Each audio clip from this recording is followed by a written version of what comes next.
Charlie sinagot mga akusasyon ng bashers habang nasa bahay ni Kuya.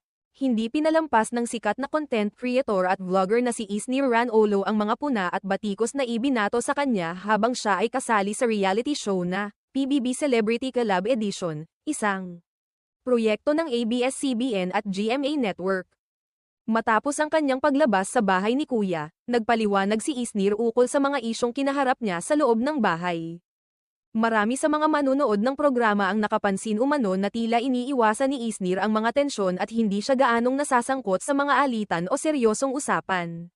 Dahil dito, may mga nagsabing, playing safe, daw siya o di kaya'y hindi nagpapakita ng totoong kulay sa harap ng kamera.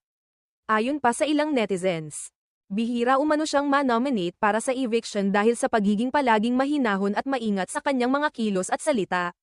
Bukod pa rito, may mga nagsasabi ring ginagamit umano ni Isnir ang kanyang mga